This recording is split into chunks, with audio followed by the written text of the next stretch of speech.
제 이야기는 제가 어릴 적 외가에서 있었던 일들로부터 시작됩니다. 외가에는 저희 증조 할아버지, 즉 제가 우왕 할아버지라고 부르는 할아버지가 계셨습니다. 그는 늘 하얀색 한복을 차려입고 곤방들을 쥐우며 조용히 시간을 보내시던 분이었죠. 초등학교에 입학도 하지 않은 어린 제가 외가집에 가면 그 할아버지는 언제나 그렇게 앉아 계셨습니다. 그러나 그 할아버지가 늘 그렇게 조용히 앉아 계시던 것과는 다르게 그분이 하는 말이나 행동은 매우 이상하고 무서웠습니다. 이빨이 갓 빠져서 작은 통에 담아 드시고 곤방대의 연기를 맡으시며 이상한 소리도 자주 내셨습니다. 당시 저는 그 할아버지가 정말 무서운 사람이다 생각했죠. 그러던 중 어느 날 어른들 사이에서 치매에 걸리셨다는 이야기를 듣게 되었습니다. 그 당시에는 그저 이상한 할아버지였던 분이 사실은 병에 걸리셔서 그런 행동을 하셨다는 사실을 알게 되니 그때서야 저는 좀 더 이해할 수 있었습니다. 그 후 증조 할아버지가 돌아가시고 나서 그 할아버지에게 일어난 일은 더욱 지이해졌습니다. 그 할아버지가 치매에 걸린 이후 어느 날 밤 갑자기 집을 나가셨다는 소식이 들려왔습니다. 그날 밤 외가집은 난리가 났습니다. 할아버지가 치매에 걸리셨다는 사실을 알고 있었지만 그런 할아버지가 밤중에 갑자기 사라지시다니 그 누구도 예상할 수 없었습니다. 당시 외가집에는 외할머니, 외할아버지, 그 증조 할아버지, 그리고 외삼촌이 함께 살고 있었습니다.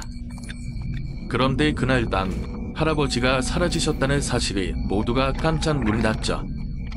외삼촌은 할아버지를 찾으러 집 근처를 돌아다녔고 결국 한 비디오방 근처에서 그 할아버지를 발견하게 되었습니다. 할아버지는 그곳에서 추위에 떨며 쪼그려 앉아 계셨습니다. 외삼촌은 할아버지를 발견하고 안심하며 달아났습니다. 하이데, 왜 여기서 이러고 계세요? 날씨도 추운데 집에 들어가실라죠? 라고 말하며 할아버지에게 달아났습니다.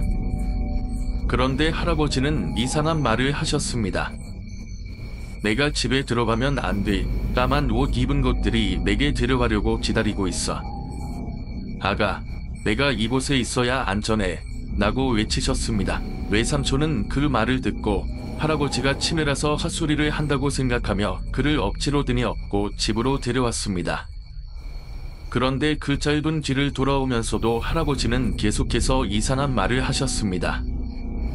아이고, 저승길로 가는 거야. 이젠 끝이야. 그 소리가 점점 더 절박하게 들렸습니다. 그리고 외삼촌이 대문을 넘어 집에 들어가는 순간 이상한 차가운 기운이 느껴졌다고 합니다. 이 차가움이 단순히 바람 때문인지 아니면 다른 이유가 있는지 외삼촌도 확신할 수 없었지만 분명히 그 순간만큼은 기이한 기운이 감돌았다고 합니다.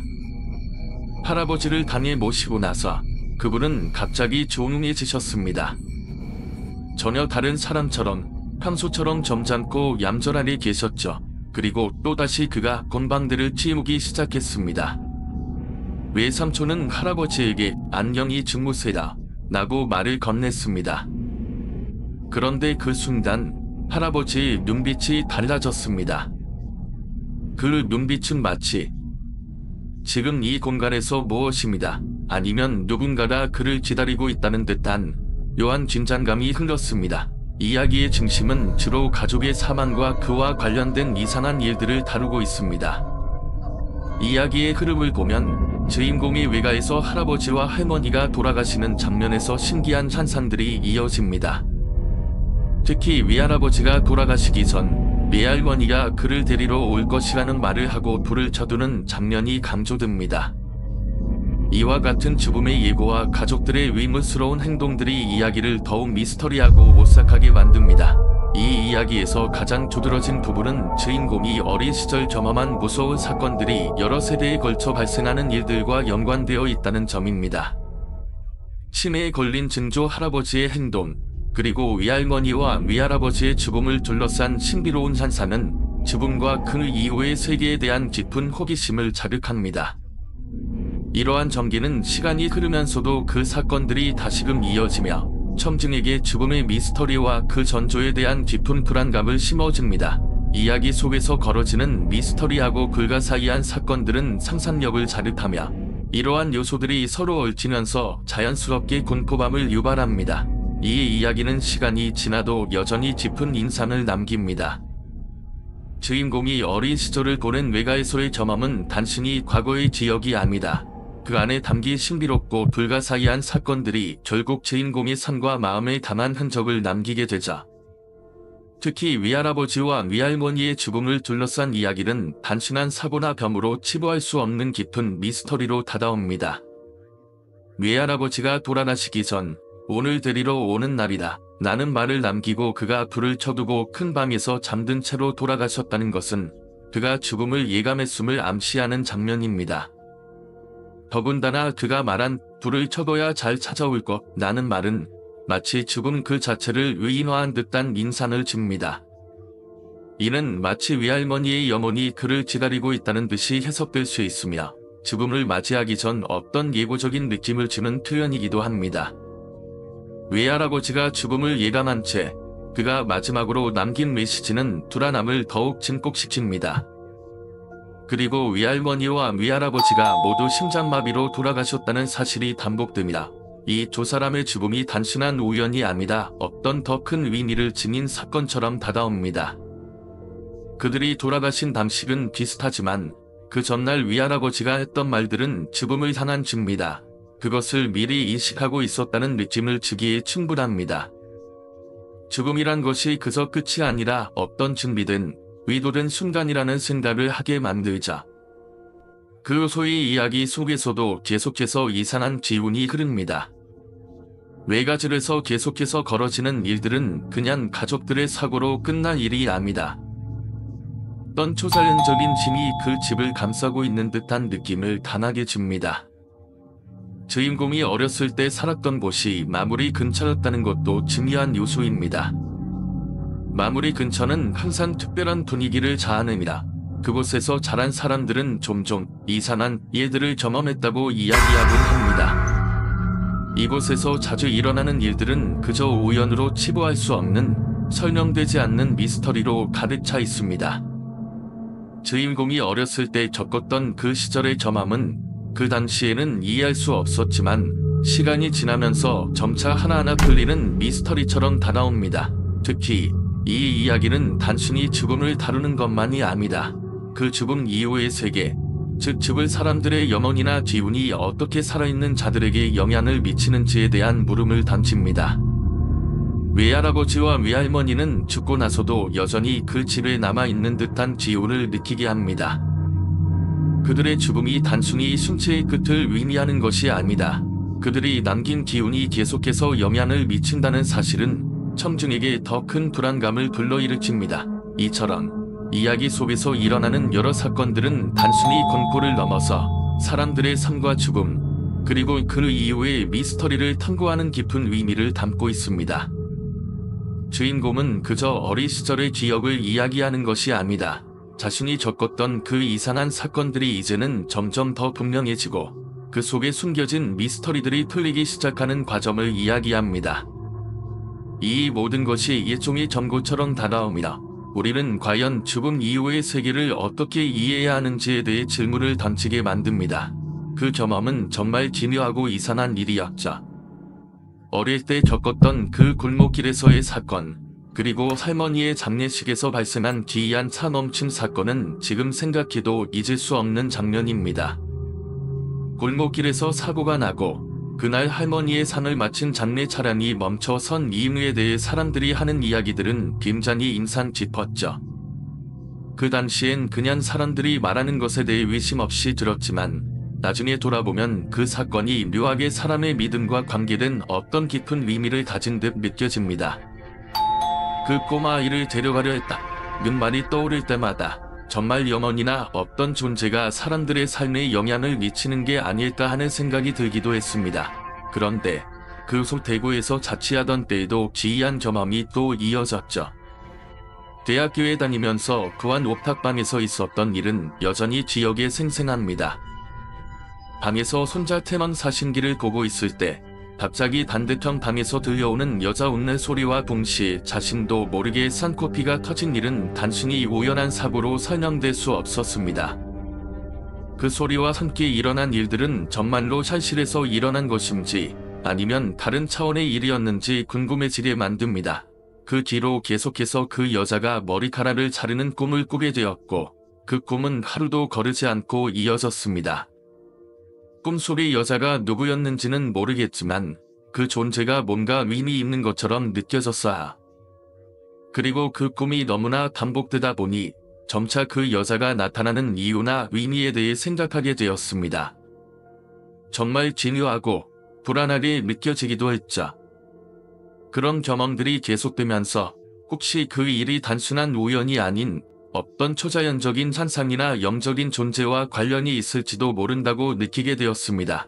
이 모든 경험들은 현실과 상상, 그리고 초자연적인 세계가 얽히면서 일어나는 기이한 일들이라고 할 수 있습니다. 우리가 의식적으로는 이해할 수 없는 것들이 때때로 우리의 삶에 영향을 미치고 있다는 사실을 느끼게 해줍니다. 그때의 경험들이 지금도 여전히 잊히지 않고 한편으로는 신비롭고도 불안하게 다가옵니다. 그렇게 진유한 일들이 이어졌던 후에도 제가 느꼈던 그 불안한 감정은 쉽게 사라지지 않았습니다. 그 여자에 대한 꿈이 계속되었고 점차 저는 그 존재를 더욱 궁금하게 생각하게 되었습니다. 처음엔 그저 우연일 거라고 생각했지만 매일 같은 꿈을 꾸고 그 꿈에서 여자가 머리카락을 자르는 모습을 보면 무언가 특별한 이유가 있을지도 모른다는 생각이 들었습니다. 그 꿈은 단순히 이상한 꿈이 아니다. 무언가 메시지를 전달하려는 듯한 느낌을 주었습니다. 그리고 그 꿈은 시간이 지나면서 점점 더 생생해졌습니다. 어느 날 꿈에서 그 여자가 제 머리카락을 자르다가 갑자기 저에게 말했습니다. 너는 이제 내가 갈 곳으로 가야 해. 그 말이 무슨 뜻인지 아직도 잘 모르겠지만 그 말을 들은 순간은 마치 뭔가 깊은 의미를 담고 있는 듯한 충격을 받았었습니다. 그때부터는 그 여자의 존재가 점점 더 실체감 있게 다가왔습니다. 그저 꿈속의 인물이 아니다. 내가 직접 마주할 수도 있는 어떤 실체적인 존재로 느껴지기 시작했습니다. 그렇게 시간이 지나면서 그 여자와 관련된 일이 또 하나 생겼습니다. 어느 날 밤 제가 자고 있을 때 갑자기 방 안에 차가운 기운이 돌았습니다.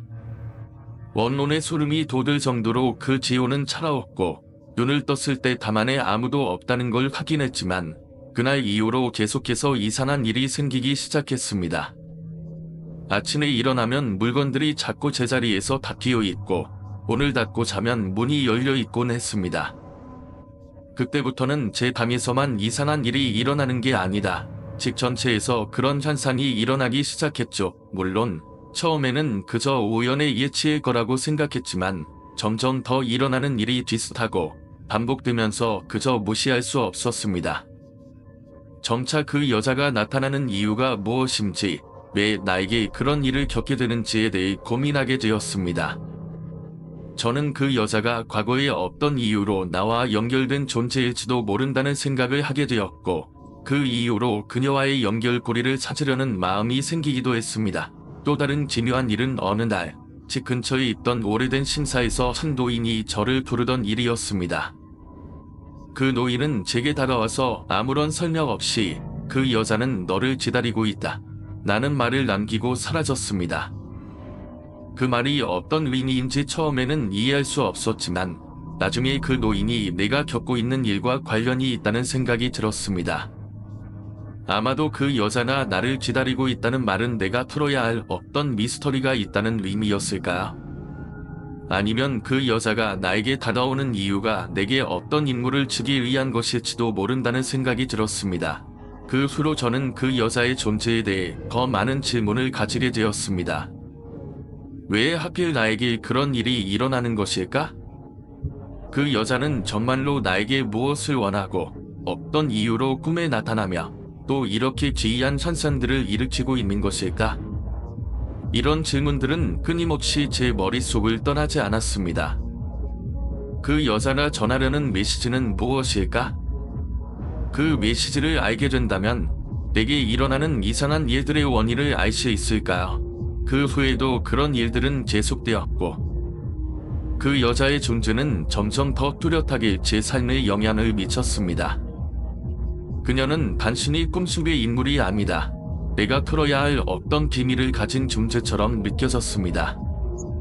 그 여자가 나에게 원하는 것이 무엇인지 나는 그 답을 찾기 위해 계속해서 그 존재와의 연결을 추적하며 그동안 일어난 일들을 되새기며 하나하나 풀어가고 있는 중입니다. 어머니가 집에 들어오셨을 때 혐은 그동안 겪은 공포의 숨을 헐떡이며 문 열어주세요 라고 외쳤습니다. 그제서야 그 친구의 어머니가 베란다 문을 열어줬고 혐은 겨우 탈출할 수 있었습니다. 하지만 그 순간 혐은 그 친구가 웃으면서 그를 가두었던 모습을 잊을 수 없었습니다. 그 친구는 아무 일도 없었다는 듯이 TV를 보고 있었고 그의 어머니도 아무렇지 않게 집안일을 하셨습니다. 하지만 혐은 그날 이후로 그 친구에게 다시는 가지 않겠다고 다짐했다고 합니다. 이 일이 끝나고 몇 년이 지나면서 혐은 그 친구와 다시 만나게 되었습니다. 하지만 그 친구는 변한 것이 없었고 그때 있었던 일이 다시 떠오를 때마다 혐은 불안한 감정을 느꼈다고 합니다. 결국 혐은 그 친구에게 물어보았고 그 친구는 아무렇지 않게 대답했습니다. 그냥 장난쳤던 거야. 하지만 혐은 여전히 그 친구의 최고의 의무를 품고 있었고 그날 밤 그 친구의 집에서 본 무언가가 여전히 머릿속에서 떠나지 않았다고 했습니다. 그 후로 혐은 그 친구와 더 이상 연락을 하지 않았고 그 사건은 점점 더 미스터리로 남았습니다. 그리고 그 일이 일어난 지 몇 년 후 혐은 그 친구의 가족이 이사를 간 후 그 집에서 일어난 이상한 일들에 대한 신문을 들었습니다. 그 집에 살던 다른 아이들이 그 친구의 신고에 대해 같은 불편함을 느꼈고 결국 그 집은 여러 번 사람을 바꿔가며 살게 되었다는 얘기도 있었습니다. 혐은 그 사건을 돌아봅니다. 그 친구와 그 친구의 집에 숨겨진 어두운 비밀에 대해 여전히 궁금해했다고 합니다. 이 이야기는 그저 어린 시절의 장난으로 끝난 일이지만 그 속에 숨어있는 진유한 일들은 오늘날까지도 혐과 저에게 공포를 안겨주는 기억으로 남아있습니다. 다시 생각해보면 그 친구의 행동은 단순한 장난이 아니었을지도 모른다는 생각이 듭니다. 어린 시절의 작은 장난이 어떻게 사람에게 깊은 트라우마를 남길 수 있는지 그 경험은 이제야 깨닫게 된 것입니다. 돌아가야겠다고 말하며 그 고등학생 형을 멀리하려 했습니다. 그러나 그 고등학생은 갑자기 얘기를 바꾸더니 우리 친구들 만나러 가는 길인데 조금만 더 가자고 말하며 자전거 속도를 더 내기 시작했습니다. 그때부터 혐은 더욱 불안감을 느꼈고 직감적으로 뭔가 잘못됐다는 걸 깨달았다고 합니다. 그 순간 혐은 슬쩍 저에게 우리 이제 돌아가자 라고 말하며 자전거 방향을 돌리려고 했지만 그 고등학생은 더 이상 그런 말을 듣지 않았습니다. 그 고등학생은 아예 자전거를 멈추고 우리에게 이곳은 더 이상 자전거를 탈 곳이 아니라고 말하며 한쪽 산길로 우리를 끌고 갔습니다. 그 고등학생은 갑자기 다른 아이들 몇 명을 불러냈고 그들은 모두 중학생처럼 보였습니다. 상황은 점점 더 위험해지고 있다는 느낌이 들었습니다. 혐은 그때 이건 아닌데 라고 생각하며 최대한 불안한 표정을 숨기려고 했지만 마음속에서는 강하게 돌아가고 싶다는 생각이 들었습니다. 그렇게 산길로 더 깊숙이 들어봤을 때 혐은 마침내 참을 수 없어 이게 뭐하는 짓입니다. 며 크게 소리쳤습니다. 그 순간 그 고등학생은 미소를 지으며 말했습니다. 너희도 이제 알게 될 거야. 그리고 그들 중 성령이 웃으며 우리에게 다가왔습니다. 그 당시의 그 눈빛은 정말로 기괴하고 섬뜩하게 느껴졌다고 혐은 나중에 말했어요. 결국 그때 우리가 멀리서 들은 소리에 힘을 얻어 우린 자전거를 타고 빠르게 그 자리를 떠났습니다. 혐과 저는 급하게 돌아가면서 그들이 무슨 의도를 가졌던 건지 도대체 무엇을 하려고 했던 건지에 대해 여러 가지 추측을 했지만 그날 이후로 그 고등학생 혐과는 더 이상 연락하지 않았고 그 사건은 우리 두 사람에게 깊은 상처로 남아 있었습니다. 그 뒤로도 혐은 그 사건을 자주 떠올리며 불안한 기분을 떨쳐내지 못했어요. 이 일은 혐과 저에게 잊을 수 없는 그저 어린아이들의 호기심으로 지나칠 수 없는 한 사건이었습니다. 지금도 그 고등학생과 그 친구들이 무엇을 하려고 했는지, 왜 그런 위험한 길로 우리를 이끌었는지 그 의문은 여전히 풀리지 않습니다. 그 당시에는 저도 어릴 때라 그런 행동이 나쁜 거라는 걸 몰랐고 그저 재미있는 것처럼 느껴졌던 기억이다. 하지만 시간이 지나면서 그 형이 가르쳐줬던 사냥법들이 얼마나 잔인했는지 깨닫게 되었습니다. 새나 개미, 그 외의 작은 생물들에 대한 그 형의 태도는 정말 비정상적이었고 그 뒤에 숨겨진 그의 내면에 대해 생각하게 되었죠. 그리고 그 사건 이후로 우리가 살던 아파트에서 극일한 사건이 일어나면서 그 일은 우리에게 더 큰 충격을 안겨주었습니다. 새벽에 들린 콧발음은 그 고등학생 형이 비관적인 마음으로 선택한 끔찍한 결말을 의미했습니다. 그 소리가 울리던 날 밤, 그 고등학생 형의 집안에서 일어난 비극은 우리에게 커다란 충격을 주었고 그 수로도 그때의 기억을 떠올리면 마음이 무겁습니다. 생각해보면 그 고등학생 형이 우리에게 보여준 세상은 너무나도 다른 이상하고 무서운 세상이었습니다. 그 형의 가르침을 따르면서 느꼈던 그 공포는 그때는 몰랐지만 지금은 이해가 됩니다. 그리고 그 사건을 기억하며 어린 시절의 순수함과 호기심으로 따랐던 모든 것들이 얼마나 위험할 수 있는지 깨닫게 되었습니다. 그 사건 이후로 형과 저는 점점 더 부모님의 통제를 받으며 친구들과의 관계에서도 조심하게 되었습니다. 그날의 그 충격적인 기억은 우리를 영원히 따라다닐 것 같았습니다. 그리고 그 고등학생 형이 선택한 끔찍한 결말은 우리가 자주 이야기하는 일종의 교훈이 되었고 그때 우리가 무심코 따라갔던 길이 얼마나 위험했는지를 되새기게 해주었습니다.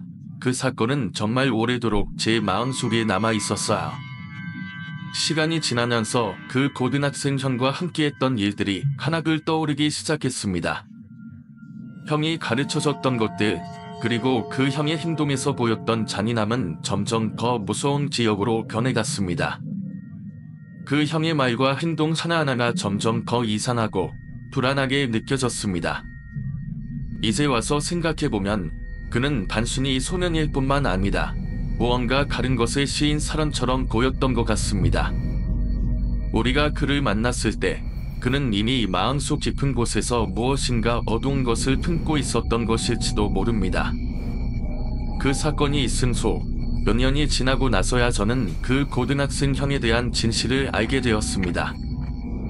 그 형이 왜 그렇게 행동했는지, 그 형의 집안 상황이 얼마나 힘들었는지, 그리고 그가 왜 그런 끔찍한 선택을 했는지 이해하게 된 거죠. 어머니는 그때 저에게 그 형의 가정이 매우 어려웠고 그 형이 세상과 싸우는 방법으로 그런 극단적인 선택을 했다고 말씀하셨습니다.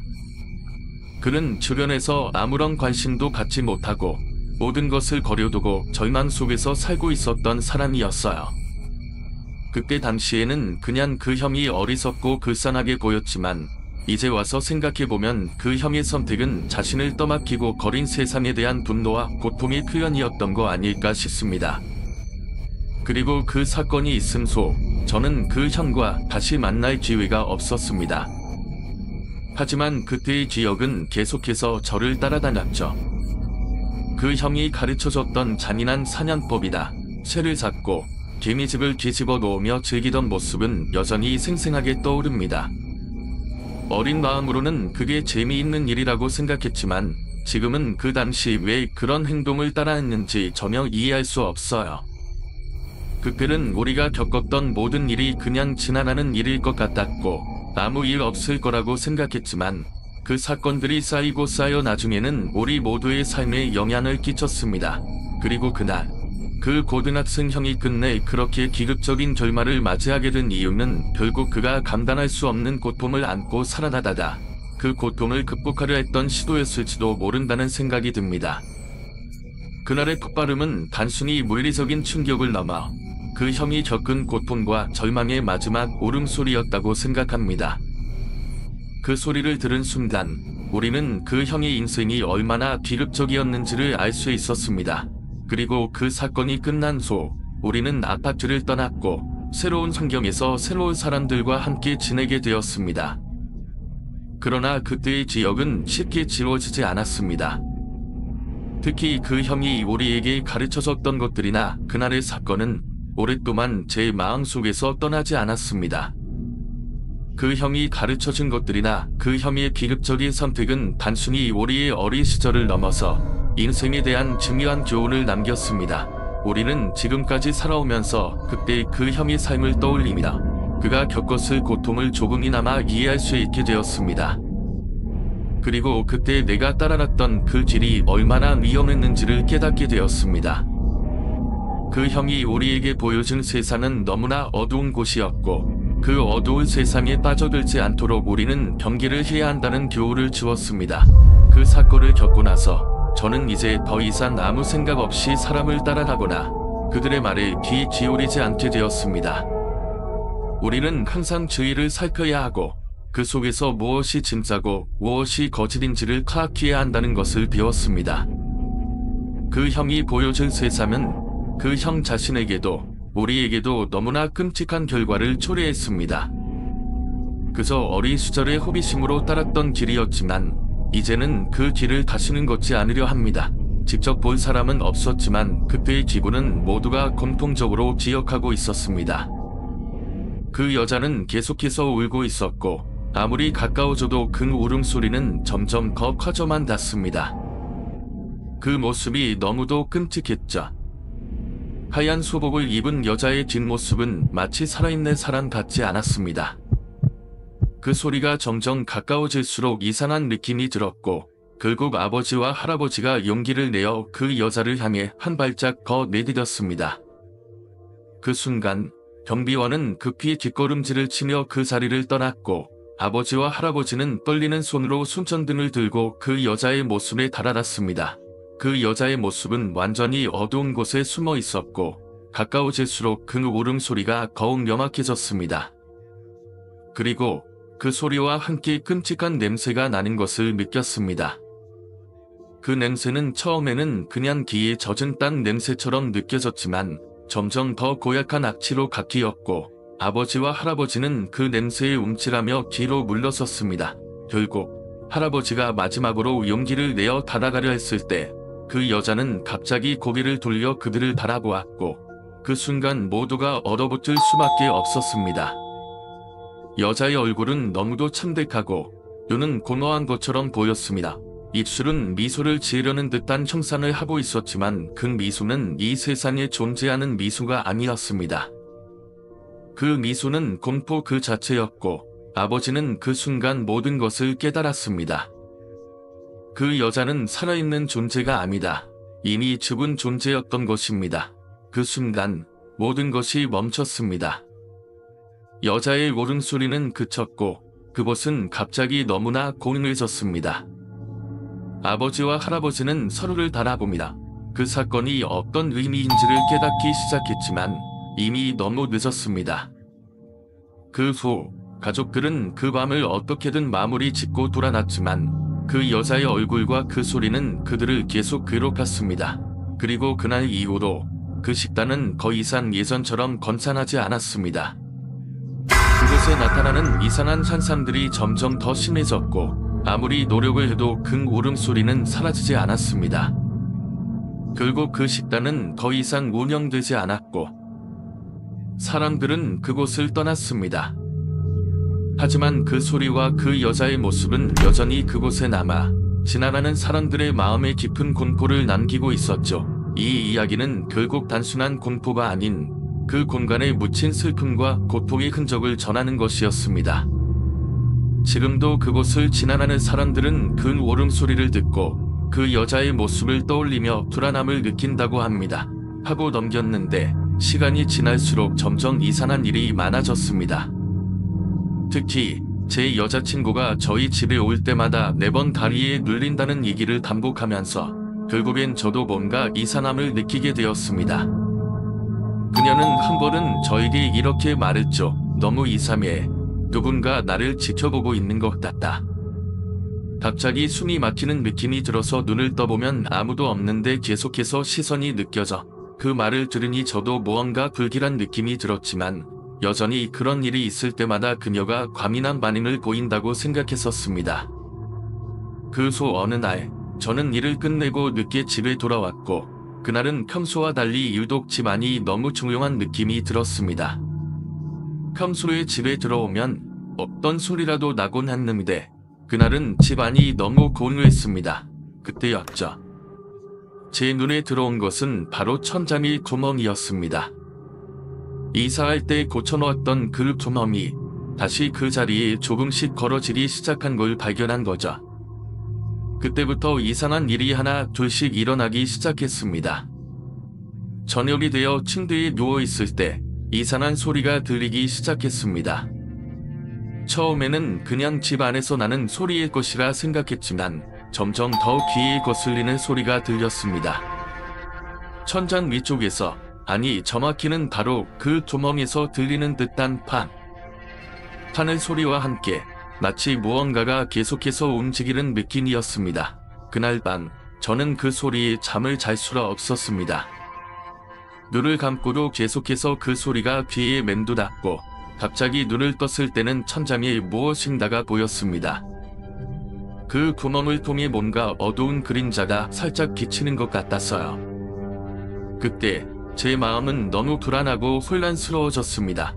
다음 날 저는 이 상황에 대해 좀 더 알아보기로 결심하고 집주인에게 그 구멍에 대해 이야기했습니다.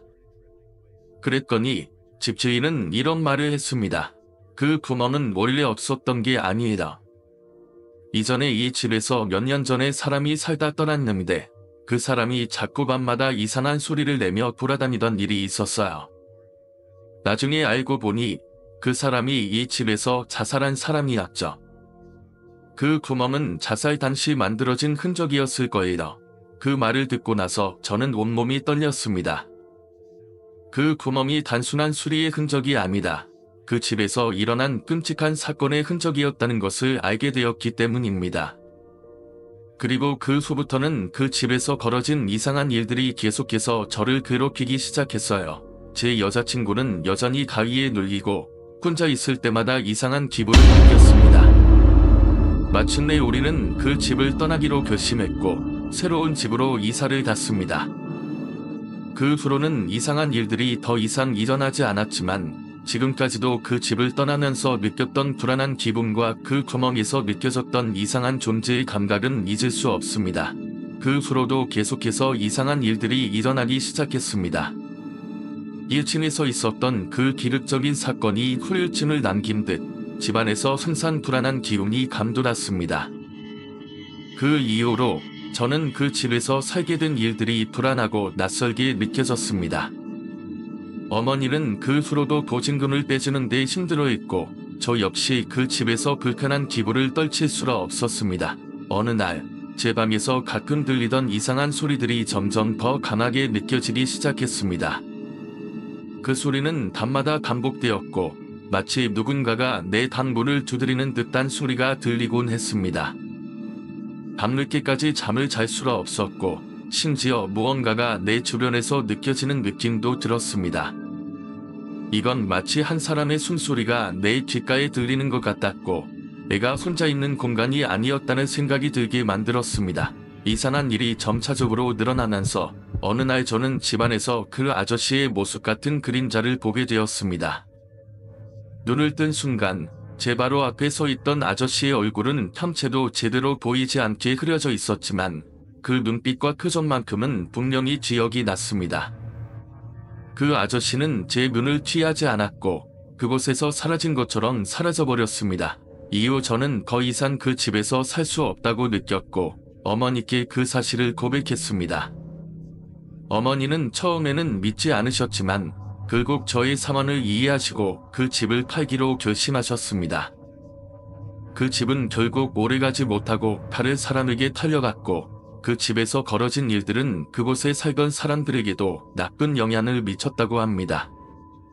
지금 생각해보면 그 집에서 일어난 불행한 사건들은 결국 끔찍한 기억으로 남아 있습니다. 그 당시 집에서 느낀 불안감, 그리고 그 아저씨의 죽음과 그 소의 일들은 저에게 너무 큰 충격이었고 제 인생에 계속해서 영향을 미쳤습니다.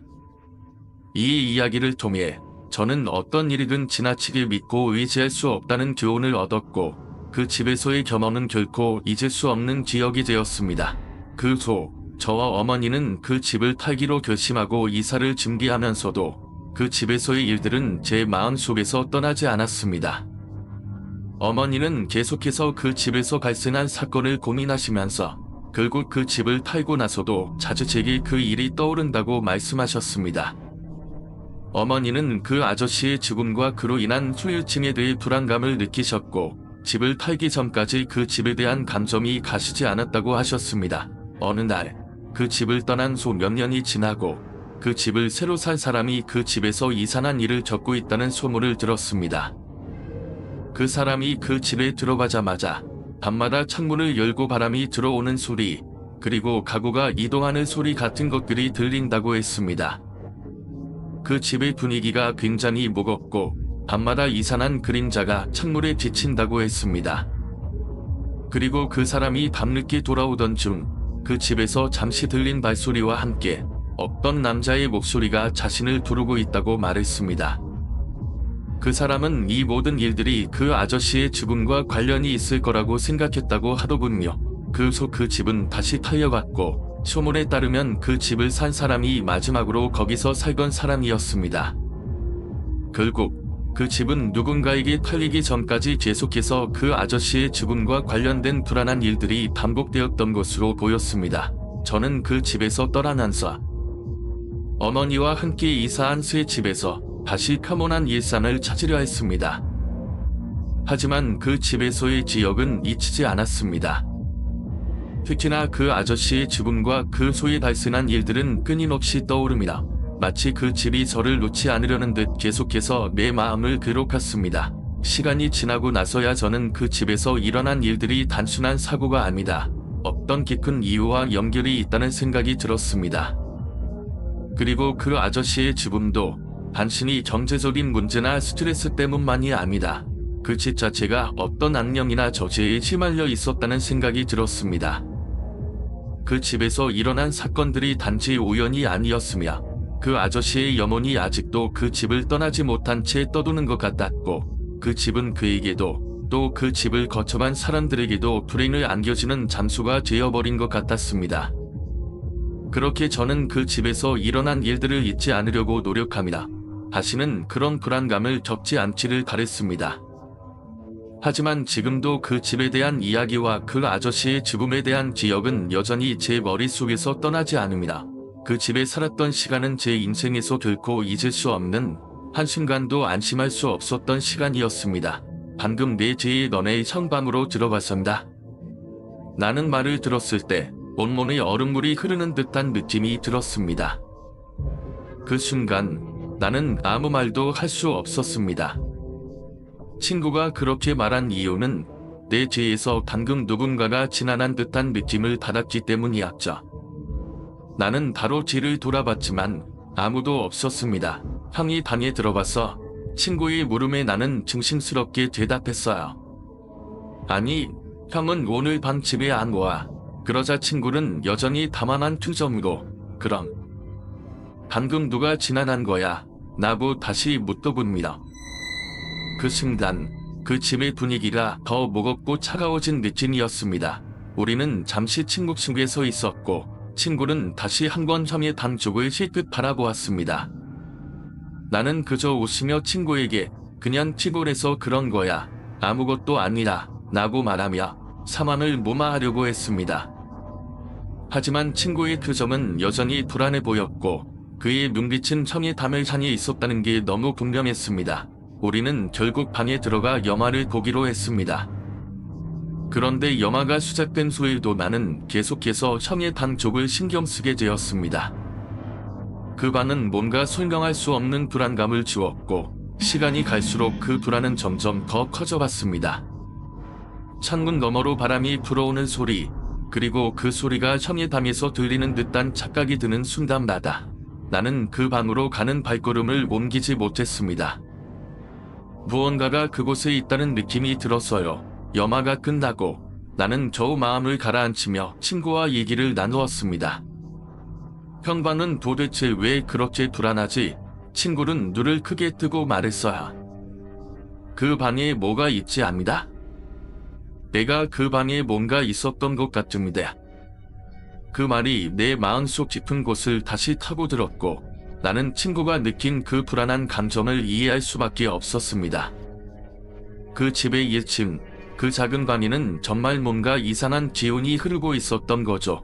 그날 밤 나는 친구와 함께 좀 더 시간을 보내려고 했지만 그 방에 대한 의문과 불안함은 떨칠 수 없었습니다.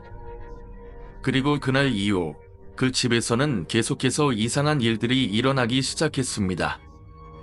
친구가 떠난 후에도 그 방에서 이상한 소리가 들리기 시작했고 집안 전체가 점점 더 기이한 분위기를 띠게 되었습니다. 내가 1층에서 지낼수록 그 집에서의 불안감은 점점 더 커졌고 그 불안은 나와 어머니에게 더욱 가까이 다가왔습니다. 그 집에서의 그 일들은 여전히 기억에 남아있고 나는 그 집에서의 경험이 단지 우연이 아니었다고 생각하게 되었습니다. 그 집은 그저 집이 아니다. 어떤 악령이나 미완성된 영혼이 얽혀있는 장소였을지도 모른다는 생각이 들었습니다. 그렇게 나는 그 집에서의 시간들을 잊지 못하고 그 집을 떠날 때까지 그곳에서의 불안과 두려움은 계속해서 나를 괴롭혔습니다. 나고 계속해서 얘기하더라. 그 내용이 점점 더 불안해지면서 내일이 오지 않길 바란다. 나는 말로 끝을 맺고 있었다는 거이다. 그 이야기를 다 읽은 소 모두를 차마 말로 표현할 수 없는 그 이상한 기구를 느꼈습니다. 그 일기장의 내용을 본 소부터는 그 녀석이 정말 뭔가에 의해 괴로워했다는 생각이 떠나지 않았습니다. 더군다나 그가 그 죽음을 맞이한 장소와 그가 느꼈을 고통이 너무나 실감나게 다가왔죠. 그리고 또 하나의 사건은 친구의 집에서 있었던 일이었어요. 친구는 새로 이사 온 집에서 기이한 일을 겪기 시작했어요. 집이 오래된 집이라 그런지 벽 틈새나 구석구석에서 이상한 소리가 들린다고 했습니다. 처음엔 그냥 무시하려 했지만 밤마다 들리는 그 소리가 점점 더 커지면서 못 견디겠다고 하더군요. 특히 자정이 넘으면 그 소리가 더 심하게 들린다고 했습니다. 친구는 혼자서 그 소리를 견디기 힘들어졌고 결국 저에게 도움을 요청했습니다. 저는 그 친구와 함께 그 소리의 근원을 찾아보았죠. 처음에는 그냥 바람 소리일 거라 생각했지만 집안은 꽉 닫혀 있었고 창문도 모두 잠겨 있었어요. 그런데 갑자기 그 소리가 점점 가까워지면서 더 선명하게 들리기 시작했습니다. 그것은 마치 누군가 속삭이는 소리 같았고 들을수록 기분이 나빠졌어요. 도와줘. 도와줘. 하는 소리가 점점 뚜렷하게 들려왔습니다. 저와 친구는 그 소리의 출처를 찾기 위해 방방을 돌아다녔습니다. 결국 우리는 2층의 한 방에서 그 소리를 찾았어요. 방 안에는 오래된 물건들이 쌓여 있었고 그곳에서 이상한 낡은 일기장이 하나 발견되었습니다. 그 일기장도 친구가 전에 본 것처럼 누군가의 고통이 고스란히 적혀 있었고 그 내용 역시 너무나 소름 끼쳤습니다. 그 일기장에는 집안에서 느껴지는 불안한 기운과 누구에게도 말할 수 없었던 두려움이 고백처럼 적혀 있었습니다. 그 일기장을 끝까지 읽은 소 우리는 더 이상 그 집에 있을 수 없다는 결정을 내렸습니다. 이런 이야기를 듣고 나면 단순한 기분 나쁜 소리나 사건이 아닌 정말 우리가 이해할 수 없는 초자연적인 존재와 맞닥뜨린 것 같은 느낌을 받게 됩니다. 그때 친구도 그리고 저도 단순히 무시할 수 없는 무언가를 느끼고 떠났죠. 그 후로 그 집에서 겪었던 일들은 계속해서 친구의 마음에 남아 있었고 저도 그런 이상한 일들을 겪으면서 그동안 믿지 않았던 것들이 사실일지도 모른다고 생각하게 되었습니다. 그 이후로 친구는 밤마다 그 집에서 이상한 꿈을 꾸기 시작했어요. 꿈 속에서 흥산 같은 장면이 반복되었죠. 그 꿈은 매우 현실처럼 느껴졌고 꿈을 꿀 때마다 그는 일어나서 땀에 젖어 있곤 했습니다. 꿈 속에서 그는 그 집에 있는 어떤 방을 계속해서 돌아다녔고 그 밤에는 늘 비어있는 듯 보였지만 그 안에서 누군가의 속삭임과 함께 발소리가 들려왔습니다. 친구는 그 발소리를 쫓아가면서 그 방에 들어가려 할 때마다 그 방의 문이 점점 더 멀어지며 결국 그가 도달할 수 없다는 느낌을 받았다고 했습니다. 꿈에서 깨어나면 그는 계속해서 그 발소리와 속삭임이 실제로 들리는 듯한 착각에 빠지곤 했어요. 어느 날 친구는 그 집에서 더 이상 버틸 수 없다고 결심하고 다른 곳으로 이사를 가기로 했습니다. 이사를 가기 전에 마지막으로 그 집을 돌아보며 그는 다시 한번 그 낡은 일기장을 꺼내서 마지막 페이지를 확인하려 했어요. 그런데 그때 그 일기장에서 하나의 이상한 글꼴을 발견했죠. 너는 이 집을 떠나지 않으면 나와 함께 남게 될 것이다. 그 문장이 마지막 페이지에 아주 작게 적혀 있었는데 마치 그가 떠날 것을 예고라도 한 듯한 기분이 들었어요. 친구는 그 일기장을 소중하게 보관하고 결국 그 집을 떠났습니다. 그리고 그 집에서 멀리 떨어져 있는 새 집으로 이사한 후에도 그는 여전히 그 집에서의 기분 나쁜 경험을 떨쳐낼 수 없었어요. 어느 날 그가 새로운 집에서 잠을 자고 있을 때 또다시 그 꿈을 꾸게 되었죠. 이번에는 더욱 강렬하고 현실처럼 느껴졌습니다. 꿈 속에서 그는 그 집의 문을 열었고 그 안에서 아무리 찾아도 찾을 수 없는 사람의 존재를 느꼈습니다. 그 꿈을 꾸고 난 후 그는 더 이상 그 집에 대한 기억을 지을 수 없었고 결국 그 일기장에 적힌 경고처럼 그 집을 떠나지 않으면 계속해서 그 속삭임을 들을 것 같은 느낌이 들었습니다. 한 번은 그 친구가 다른 친구들과 모여서 이 이야기를 나누게 되었어요. 그러면서 그 친구가 이야기한 것이 하나 더 있었습니다. 그 집을 떠난 후 그 집에 관한 이야기를 들을 때마다 사람들이 이상한 표정을 지으며 그 집은 절대 들어가면 안 된다고 말하는 걸 들었다는 거예요. 그리고 한 친구는 그 집이 최근에 팔리거나 새로운 주인이 들어왔다는 이야기도 했습니다. 그 친구는 그 새로운 주인이 과연 그 집에서 겪게 될 일들을 상상하면서도 다시는 그 집에 가까이 가고 싶지 않다고 말했죠. 그 이후로도 친구는 그 집에 대해 생각할 때마다 소름이 끼쳤고 가끔은 꿈에서도 그 집과 그 사람을 다시 만나게 되었다고 했습니다.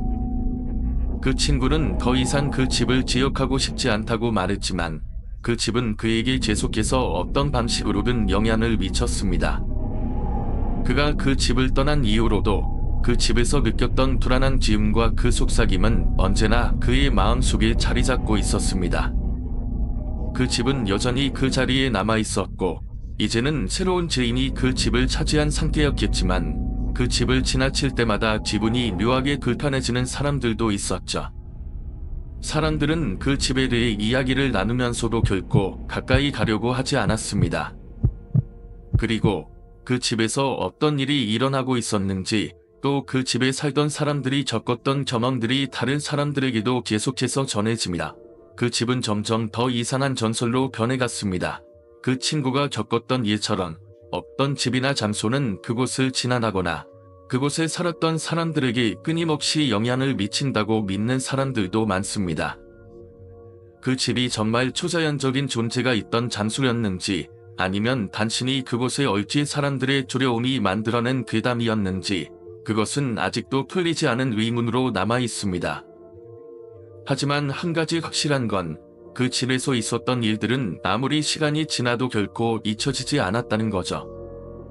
그리고 그 기억은 아직도 친구의 마음속에 짙게 자리 잡고 있습니다. 고참은 고참답게 꽤가 많고 말수가 적었어요.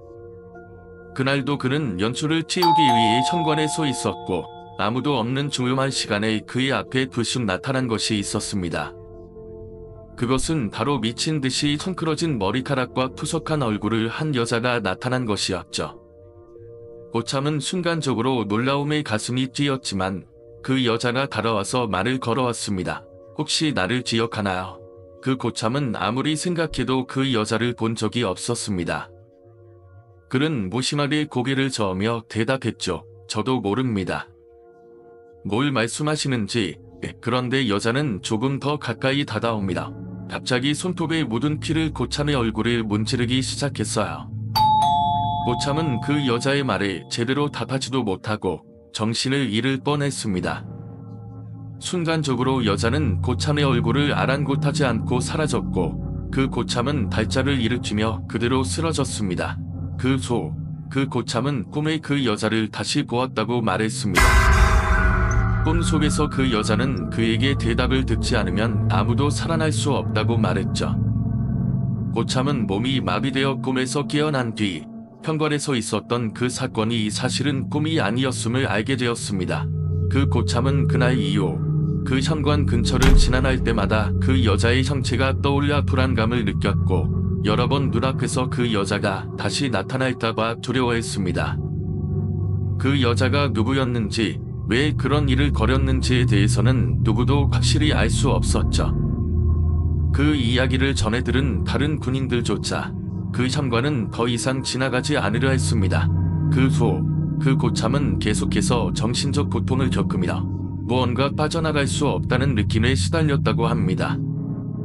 그러면서도 그 이야기를 끊임없이 떠올리게 되는데 여전히 누구도 그 여자의 정체에 대해 설명할 수 없었습니다.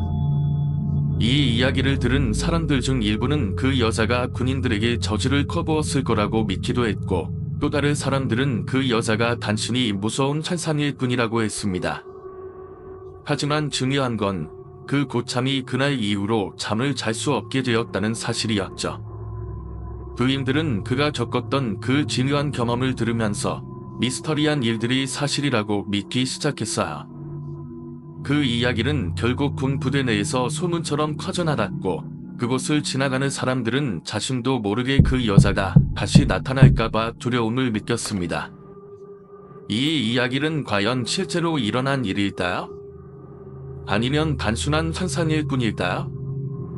그 여자가 고참에게 무엇을 원했는지는 여전히 의문으로 남아 있습니다. 그렇지만 중요한 것은 그 후에도 그 여자의 존재를 믿는 사람들이 계속해서 나타났다는 것입니다. 결국 그 고참은 그 이야기를 마음속에 품고 계속해서 군 생활을 하게 되었고 그의 이야기는 군대 내에서 결코 잊혀지지 않았습니다. 나가는데 할머니가 나를 불러서 이렇게 말하셨어요. 너 뭔가 잘못된 일이 있구나. 처음에는 그냥 할머니가 나를 귀여워해서 그런 말인다 했는데 점점 기분이 이상해졌습니다. 할머니가 계속해서 나를 보면서 뭔가 걱정스러운 표정을 짓고 있었어요. 그때부터 나도 뭔가 불안한 기분이 들기 시작했습니다. 마을 사람들은 다 나를 보고 웃고 있었고 그냥 평범한 여름날의 일상이었는데 할머니의 그 말 한마디가 계속 마음에 걸렸어요. 너는 이 마을에 뭔가 숨겨진 것들이 있다고 느끼지 않니? 그 말에 나는 더 이상 그냥 지나칠 수 없었어요. 내가 정말로 뭔가 잘못된 일이 일어나고 있다는 느낌이 들었거든요. 그날 저녁 할머니가 나를 불러서 마을에서 조금 떨어진 곳에 있는 그 서름한 절로 데려갔습니다. 그곳은 그동안 내가 가본 적이 없는 곳이었고 그 절 앞에 서자 기분이 묘하게 무거워졌습니다. 할머니는 아무 말 없이 문을 열고 안으로 들어갔고 나는 그 길을 따르며 점점 더 긴장하게 되었어요. 이곳은 오래된 곳이지만 조용히 여기서 지나가면 아무 일도 없을 거야. 그렇게 말한 할머니는 나를 데리고 그 절의 안쪽에 있는 작은 방으로 들어갔습니다. 그 방 안은 어두웠고 여러 가지 옛날 기물들이 널브러져 있었어요. 그때 갑자기 내가 어렸을 때 본 적이 있던 빨간 부적이 다시 떠올랐습니다. 그 부적은 그 절의 방 한 구석에 널려 있었고 그 위에는 기묘하게 기도문처럼 보이는 글씨들이 적혀 있었습니다. 이곳은 평범한 장소가 아니란다. 할머니의 말이 이어졌습니다. 여기에는 사람들이 오래전에 뭔가를 숨기려고 했던 흔적들이 있어. 너도 느꼈지? 그때 갑자기 한기가 돌면서 나는 뒤돌아보았는데 내가 봤던 그 부적과 똑같은 글씨들이 다시 떠오르며 눈앞에 어렴풋이 보이기 시작했습니다. 그 부적을 치면서 나는 다시 그 글씨들을 쳐다봤고 갑자기 방 안의 온도는 차가워지고 그 부적은 다시 떨어져 나갔습니다. 그 후로 나는 그곳에서 벌어진 일이 정말로 무엇이었는지 알지 못한 채로 시골을 떠났습니다. 그날 밤 폰에서 다시 그 절의 모습이 떠오르며 기이한 형체들이 나를 따라오는 듯한 느낌이 들었습니다. 그 뒤로 귀신을 보기 시작했다고 생각하지만 아무도 내가 그때 느낀 그 감정을 이해할 수 없었습니다. 하지만 그 할머니는 내게 단 한 번도 다시 말하지 않았습니다. 그때 일은 내 기억 속에만 남아 시간이 지나도 내 안에서 계속해서 반복되어 나타났고 그 수로 나는 그 부적을 만질 순간부터 다시는 그 시골 마을에 발을 들이지 않았습니다. 이 이야기는 정말 흥미롭고 동시에 소름이 돋는 경험을 다루고 있습니다. 어린 시절 신비한 할머니와의 만남과 그로 인해 시작된 귀신을 보게 된 과정은 마치 전설처럼 느껴지자 할머니가 전한 한 번만 보이면 평생 그들이 보일 것이라는 경고는 오싹하면서도 묘하게 현실감을 느끼게 합니다. 특히 귀신을 보게 되는 순간들이 짧고 빠르게 지나가지만 그 기억이 계속해서 머릿속에 남는 점이 공포를 더해줍니다. 또한 그 뒤에 나타나는 귀신의 모습을 반복적으로 보게 된다는 부분은 공포와 불안이 계속해서 쌓이는 느낌을 주는데 그런 경험을 실제로 겪지 않으면 상상하기 힘든 심리적 압박을 잘 표현해줍니다. 이 이야기를 통해 사람들은 어린 시절의 순수함과 동시에 그로 인해 벌어진 신비로운 사건들을 어떻게 받아들이고 그로 인해 어떻게 변화하는지에 대해 다시 한번 생각하게 될 것입니다. 고프로를 이용해 세계 여행을 담고 그 경험을 영상으로 공유하는 부분은 그 이야기가 여전히 현재 진행형임을 느끼게 해줍니다. 앞으로의 이야기가 어떻게 펼쳐질지 궁금하게 만듭니다. 이 이야기는 단순히 어린 시절의 한순간에 일어난 사건을 넘어서 그 경험이 주는 심리적 역화와 그로 인한 변화에 대한 이야기입니다. 어린 시절, 흔히 겪을 수 있는 호기심과 모험의 마음으로 산속을 헤매던 소년이 어느 순간 그에게는 평범한 일이었던 사당에서 비정상적인 사건을 목격하게 되면서 시작됩니다. 그 일이 그에게 어떤 변화를 가져왔는지 그리고 귀신을 보기 시작한 그 이후의 삶이 어떻게 달라졌는지에 대한 이야기입니다. 귀신을 처음 보게 된 순간 그 소년은 그저 어린 마음에 신기하거나 두려운 감정을 느끼지 않았을 것입니다.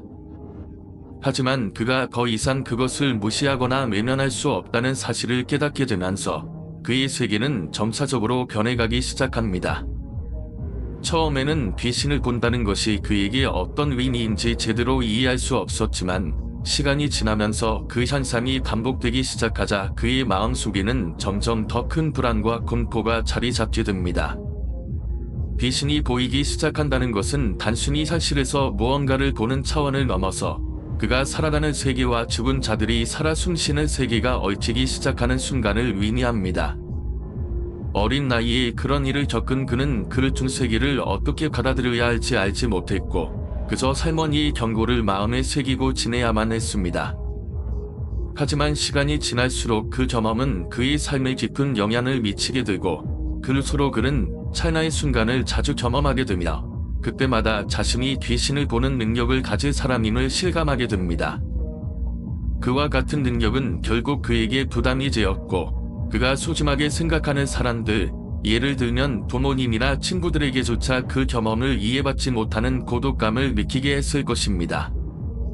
이 이야기가 전달하는 메시지는 단순한 공포를 넘어서 그로서의 삶에서 그 경험이 어떤 영향을 미치는지 그리고 그가 어떻게 그것을 극복해 나갔는지에 대한 이야기입니다. 귀신을 보게 된다는 것은 단지 다른 사람들과 다르다는 것을 의미할 뿐만 아니라 그가 살아가야 하는 세계가 이제 더 이상 그가 알던 세계와는 다르다는 것을 깨닫게 만드는 일입니다.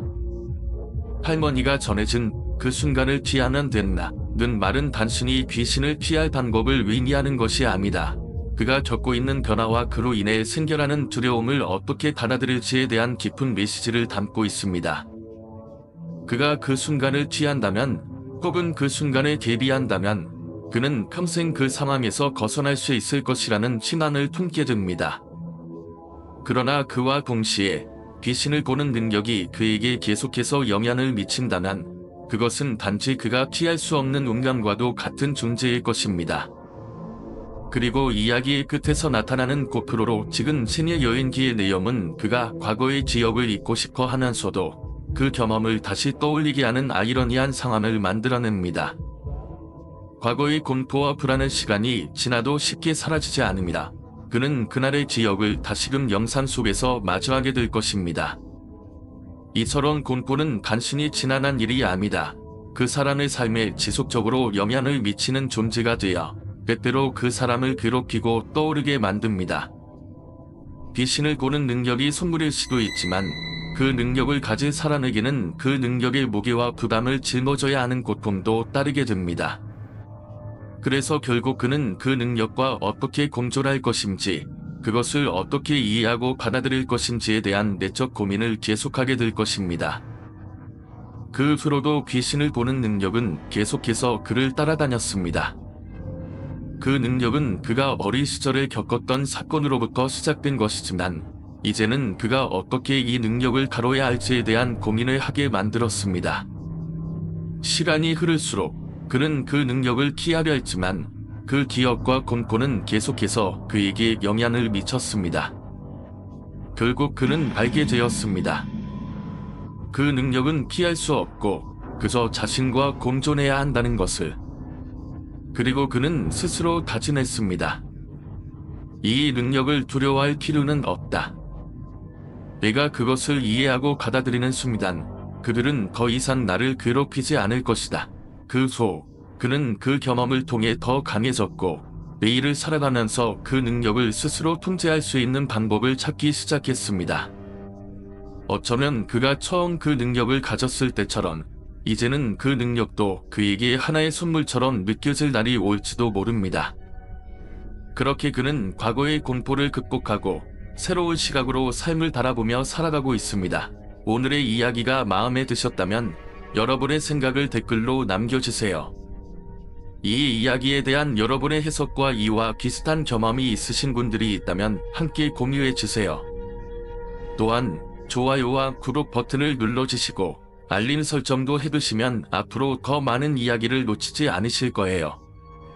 여러분의 생각과 피드백을 기다리고 있겠습니다. 다음 이야기에서 만나요. 감사합니다.